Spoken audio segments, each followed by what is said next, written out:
விஜயா யோசிக்கிறாங்க. மனோஜோட குழந்தை தான் முதல் வாரிசு அந்த வீட்டில் இருக்கணும். அதை தவிர்த்து இந்த பூ கட்டுறவளோட குழந்தையெல்லாம் முதல்ல வந்திருக்கக்கூடாது. போய் பூ கட்டுறவளோட குழந்தை நம்ம வீட்டில் வந்துட்டு முதல் வாரிசாக இருக்கணும். அதுக்கு நான் ஒருபோதும் சம்மதிக்கவும் மாட்டேன். அது நடக்கவும் நான் விட மாட்டேன். ஏதாவது பண்ணணும் அப்படின்னு மாதிரி யோசிச்சிட்டே இருக்காங்க. கொஞ்சம் நேரத்தில் வந்துட்டு மீனா வந்த சத்தமும் கேட்குது. மீனா காஃபி போட்டு எடுத்துட்டு வா அப்படின்னு சொல்லிட்டு இருக்காங்க. அப்போ உடனே வந்துட்டு முத்து இருந்துட்டு, இங்கே பாருங்க, அவளுக்கு கொஞ்சம் உடம்பு சரியில்லை, அவள் கொஞ்சம் ரெஸ்ட் எடுக்க சொல்லியிருக்காங்க டாக்டர். காஃபியெல்லாம் அவள் அனுப்ப முடியாது, உங்களுக்கு வேணால் நீங்கள் போட்டுக்கங்க அப்படின்னு சொல்லிட்டு இருக்காங்க. என்னாச்சு அப்படின்னு சொல்லி கேட்குறாங்க. அதெல்லாம் ஒன்றும் இல்லை, சும்மா லைட்டாக தலைவலி தான், வேறு எதுவும் கிடையாது அப்படின்னு சொல்கிறாங்க. ஓ, விஷயத்தை மறைக்கிறீங்களா நீங்கள்? அது சரி, எதுக்காக விஷயத்தை மறைக்கணும் அப்படிங்கிற மாதிரி நினச்சிட்டு இருக்கிறாங்க. அடுத்தா அண்ணாமலை போய் பார்த்துட்டு முத்து வந்துட்டு கொஞ்சம் ரகசியமாக ஏதோ பேசிகிட்டு இருக்கிறாங்க. ஓ, அப்பாட்ட மட்டும் போய் சொல்கிறிய, உன்னை சும்மாவே விட போகிறதில்லடா, இரு கொஞ்சம் நேரத்தில் வந்துட்டு அவளுக்கு ஏதாவது பண்ணுறேன் பாரு அப்படின்னு சொல்லி நினச்சிட்டு விஜயா ரூமில் உட்காந்துட்டு யோசிச்சிட்டே இருக்காங்க. அப்போ முத்து வந்துட்டு அண்ணாமலையோட பேசிட்டு வராங்க. என்னம்மா காஃபின்னு கேட்டீங்க, காஃபி போட்டுக்கலையா அப்படின்னு சொல்கிறாங்க. டேய், அதான் சொல்லிட்டே அவளுக்கு நல்லா இல்லைன்னு சொல்லிட்டு நான் பார்த்துக்கிறேன், எனக்கு தேவையே எப்போவோ அப்போ நான் போட்டுக்கிறேன் அப்படின்னு சொல்கிறாங்க. இல்லைம்மா, நீங்கள் இப்போ தான் கேட்டீங்க, பரவாயில்லடா நான் போட்டுக்கிறேன்டா அப்படின்னு சொல்கிறாங்க. சரி, அப்போ உடனே அண்ணாமலை வந்துட்டு அவள் வேணா போட்டுக்காடா முத்து, போய் உன் வேலையை என்னமோ போய் பாரு போடா அப்படின்னு சொல்லிட்டு அமுச்சு விட்றாங்க. அடுத்து வந்து என்னமோ சொல்லிட்டு இருந்தான் அப்படின்னு சொல்கிறாங்க. அது ஒன்றும் இல்லை, அவன் வேலை விஷயமா பேசிகிட்டு இருந்தான். ஏன் அவன் என்ன சொன்னாலும் உங்கள்கிட்ட நான் சொல்லணுமா அப்படிங்கிற மாதிரி வந்துட்டு அண்ணாமலையும் விஜயாட்ட கேட்குறாங்க. எல்லோரும் சேர்ந்து என்கிட்ட விஷயத்தை மறைக்கிறீங்களே அப்படி மாதிரி நினச்சிட்டு விஜயா யோசிக்கிறாங்க. கிச்சனுக்கு போய் காஃபி போடுறாங்க. போட்டுட்ருக்கிறப்ப கரெக்டாக எண்ணெய் கண்ணில் படுது. இதை பார்த்தோன்னா இந்த எண்ணெய் கீழே ஊற்ற வச்சு இவளை வர வச்சு எப்படியாவது வலிக்கூட்டு கீழே உழவு வைக்கலாம், கண்டிப்பாக அடிபட்டதுன்னா அதுக்கப்புறம் குழந்தை இருந்தால் கூட அது களைஞ்சிடும்ல அப்படிங்கிற மாதிரி கிறுக்குத்தனமாக யோசிக்கிறாங்க. யோசிச்சது மட்டும் இல்லாமல் காஃபி போட்டு முடிச்சதுக்கப்புறம் எண்ணெய் கொண்டு வந்து தெரியாத மாதிரி ஊற்றி உழவும் செய்கிறாங்க. அண்ணாமலை மத்தியானம் கொஞ்சம் தூங்கி ரெஸ்ட் எடுக்கணும்னு தூங்க போயிடுறாங்க. முத்துவும் வந்து கிளம்பி சவாரிக்காக போயிடுறாங்க. மீனா மட்டும்தான் இருக்காங்க. அடுத்த வந்துட்டு மீனான்னு சொல்லிட்டு சத்தம் போட்டு கூப்பிட்றாங்க.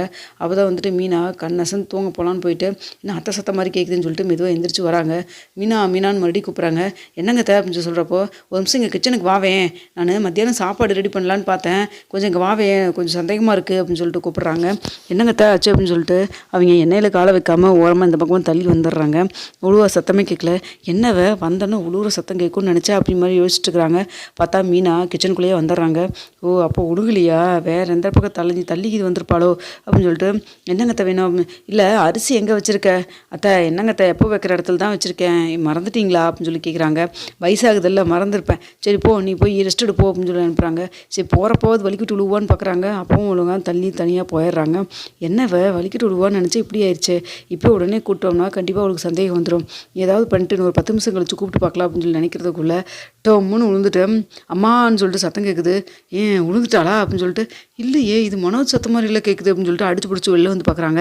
பார்த்தா மனோஜ் கீழே விழுந்து கிடக்குறாரு. என்னடா ஆச்சு மனோஜ்னு சொல்லிட்டு மனோஜை பிடிக்கலான்ட்டு வராங்க. வரப்போ விஜயாவும் சேர்ந்து கீழே விழுந்துடுறாங்க. 2 பேர் கீழே விழுந்து கிடக்குறாங்க. இப்போ வந்துட்டு சத்தம் கேட்டு எங்கள் மீனா ரூம்லேருந்து வெளில வராங்க. என்னாச்சுன்னு சொல்லிட்டு எண்ணெயை தட்டி விட்டு கீழே விழுந்தாச்சு அப்படின்னு சொல்கிறாங்க. எண்ணெய் எப்படி இங்கே சிந்துச்சு அப்படின்னு சொல்லி கேட்குறாங்க. அப்போ உடனே விஜயா வந்துட்டு திருதுன்னு முழிக்கிறாங்க. அம்மா, எண்ணெய் எப்படிமா இங்கே வந்து சிந்துச்சு, வேணுனே இவ தான் ஊற்றிருப்பாளா இருக்கும் அப்படின்னு சொல்கிறாங்க. இங்கே பாருங்கள், எனக்கு உடம்பு நல்லாலும் நான் உள்ளே ரெஸ்ட் எடுத்துகிட்டு இருந்தேன், அத்தை கூப்பிட்டாங்கன்னு சொல்லிட்டு இப்போ தான் கிச்சனுக்கே வந்துட்டு 1 நிமிஷம் கூட இருக்கல, திரும்ப நம்ம போய் ரூமுக்கு போகலான்ட்டு போனேன், எண்ணெய் யார் ஊற்றி விட்டாங்கன்னு என்ன கேட்குறீங்க, காலேருந்து நான் கிச்சன் பக்கமே போகல அப்படிங்கிற மாதிரி வந்துட்டு சொல்லிட்டு இருக்கிறாங்க. அப்போ கரெக்டாக முத்து வந்துடுறாங்க.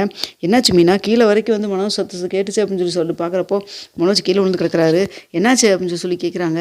அப்போ வந்து இது மாதிரி கீழே விழுந்துட்டாங்க, என்ன செஞ்சு இருக்குது அப்படின்னு சொல்கிறாங்க.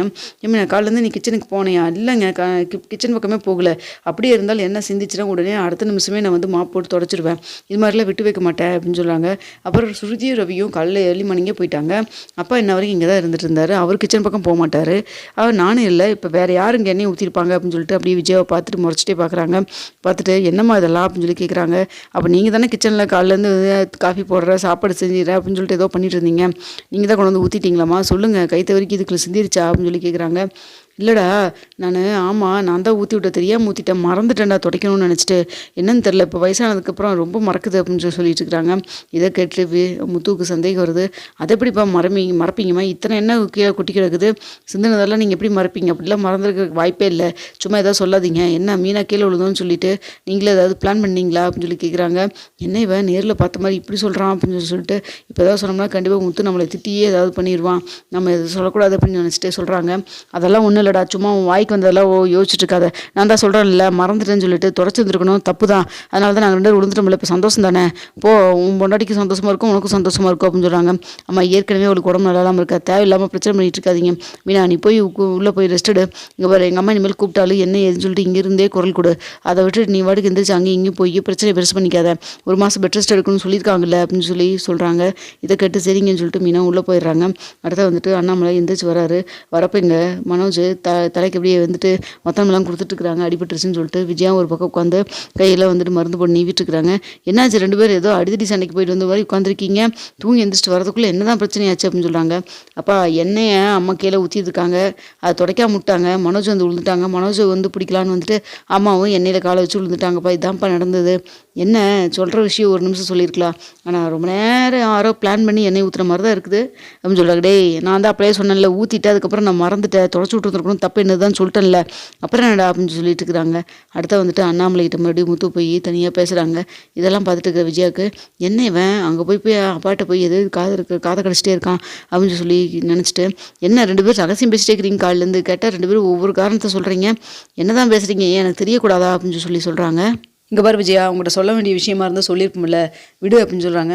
ஏங்க என்னங்க, நான் உங்கள் பொண்டாட்டிங்க, என்கிட்ட சொல்ல மாட்டிங்களா, இவன் என் பையன் அப்படின்னு சொல்கிறாங்க. இதை கேட்டோன்னே முத்து அப்படி ஒரு நிமிஷம் பார்க்குறாங்க. அப்போ உடனே அண்ணாமலை வந்துட்டு, இப்போ தான் அவன் பையன் உனக்கு தெரியுதா, அவன் சொல்கிற விஷயம்லாம் உனக்கு தெரிஞ்சுக்கணும்னு ஆசையாக இருக்கா, ஆர்வமாக இருக்கா அப்படின்னு சொல்லிட்டு இருக்காங்க. அதெல்லாம் ஒன்றும் இல்லை, காலையிலேருந்து ஏதோ 2 பேர் ரகசியம் பேசிட்டு இருக்கீங்களே, என்னன்னு சொல்லி தெரிஞ்சுக்கலாம் தான் அப்படின்னு சொல்கிறாங்க. அதெல்லாம் உங்கள்கிட்ட சொல்கிற அளவுக்குலாம் ஒன்றும் பெரிய விஷயமெல்லாம் ஒன்றும் கிடையாது, விடு, ஏதாவது விஷயமா இருந்தால் சொல்கிறோம் அப்படின்னு சொல்லிட்டு போயிடுறாங்க. என்னமா இருக்குன்னு தெரியலையே, இவளும் வந்துட்டு மகப்பேறு மருத்துவமனையிலேருந்து வந்தா, இவனும் வந்துட்டு வந்தால் பிடிச்சி 1/2 மணி நேரத்துக்கு ஒருக்கா அப்பாவோடைய காதை போய் கடிச்சிட்டே இருக்கிறான். ஏதாவது விஷயம் தெரிஞ்சுக்கலான்னு பார்த்து கடைசியில் ஒன்றுமே தெரிய மாட்டேங்குதே, மாசமாக இருக்கிறாங்களா இல்லையா, மாசமாக இருக்கிற மாதிரி இருந்தால் இந்நேரம் அப்படியே பெரிய கூப்பாடு போட்டிருப்பாங்களே அப்படின்னு சொல்லிட்டு யோசிக்கிறாங்க. ஒருவேளை நம்ம தான் தப்பாக புரிஞ்சுட்டோமோ, அப்படின்னா அந்த ஹாஸ்பிட்டலுக்கு எதுக்கு போயிருக்கணும் அப்படின்னு சொல்லிட்டு பல யோசனையில் உட்காந்துருக்காங்க. அப்போ மனோஜ் வராரு. ஏம்மா என்னம்மா காலிலேருந்து ஒரே யோசனையாக இருக்கீங்க, என்னாச்சு அப்படின்னு சொல்லி கேட்குறாங்க. இல்லைடா, நான் சொல்கிற அட்ரஸ்க்கு நீ கூட்டு போக முடியுமா அப்படின்னு சொல்கிறாங்க. சரிம்மா வாமா போகலாம் அப்படின்னு சொல்லிட்டு சொல்கிறாங்க. இப்போ இப்படியே போக முடியுமாம்மா, ஒரு 2 நாள் கழிச்சு போகலாமா, உடம்புலாம் கொஞ்சம் காயமாக இருக்குல்ல, போனால் டாக்டர் என்னென்னு கேட்பாங்கல்ல அப்படின்னு சொல்கிறாங்க. டே, அதெல்லாம் பார்த்துக்கலான்டா, 2 நாள் விட்டேன்னா என் மண்டையை வெடிச்சிரும் போல இருக்குது, எனக்கு என்னென்னு தெரிஞ்சுக்கிட்டே ஆகணும் அப்படின்னு சொல்கிறாங்க. அப்படி என்ன விஷயத்தை பற்றி நீங்கள் போய் தெரிஞ்சுக்க போகிறீங்க அப்படின்னு சொல்லி கேட்குறாங்க. இல்லைடா, அவள் இந்த மாதிரி ஹாஸ்பிட்டல்லேருந்து வந்தா, எதுக்கு வந்தா என்ன வந்தான்னு சொல்லிட்டு தெரிஞ்சுக்கணும்டா, ஒருவேளை மாசமாக இருந்தானா, அதனால தான்டா ஏதாவது எண்ணெய் கீது ஊற்றி அவளை கீழே உழுக்க வச்சு ஏதாவது பண்ணிடலான்னு பார்த்தா கடைசியில் நீ உளுந்து நான் உளுந்தது தான்டா மிச்சம் அப்படின்னு சொல்லிட்டு இருக்கிறாங்க. என்னம்மா சொல்கிறீங்க, அப்போ அது மாதிரி ஹாஸ்பிட்டலுக்கெல்லாம் போயிருந்தான்னா மாசமாக இருக்குதா இருக்காளோ அப்படின்னு சொல்லிட்டு கேட்குறாங்க. சரிடா, ஏதாவது தெரிஞ்சுக்கணும், ஹாஸ்பிட்டல் போனால் சொல்லுவாங்களாடா அப்படின்னு சொல்கிறாங்க. அதெல்லாம் எப்படி சொல்லுவாங்க அப்படின்னு சொல்லி பேசிட்டு இருக்கிறப்போ, சூப்பர், காலேருந்து இதுக்கு தான் பிளான் பண்ணியிருக்கீங்கன்னு சொல்லிட்டு முத்து மறைவான்ட்டு கதல் எல்லாத்தையும் கேட்டுட்டு கை தட்டிட்டு வராங்க. இல்லைடா, அது வந்து அப்படின்னு சொல்கிறப்போ, எப்படிம்மா உங்களால் இப்படிலாம் யோசிக்க முடியுது, அவளுக்கு வயிற்றில் வந்துட்டு ஏதோ அல்சர் மாதிரி ஏதோ புண்ணு பெருசாக வந்திருக்கு, அது டாக்டர் வந்துட்டு பெட் ரெஸ்ட் எடுத்து 1 மாதம் வந்துட்டு மெடிசன் சாப்பிட்டா சரியாயின்னு சொல்லியிருக்காங்க, அப்படி இல்லைன்னா வந்துட்டு வேறு பக்கம் கூட்டிகிட்டு போய் பெரிய டாக்டர் பார்க்கணும்னு சொல்லியிருக்காங்க.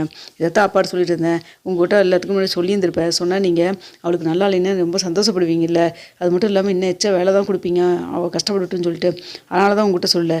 ஆனால் அவள் மாசமாக இருக்கணும், குழந்தை வாரிசு வீட்டுக்கு வரதை பற்றியெல்லாம் யோசிக்காமல் அந்த குழந்தை இல்லாமல் பண்ணணும்னு சொல்லிட்டு எப்படிலாம் பிளான் பண்ணுறீங்க, உண்மையாலுமே உங்களுக்கு நினச்சா எனக்கு ரொம்ப கஷ்டமாக இருக்குன்னு சொல்கிறாங்க.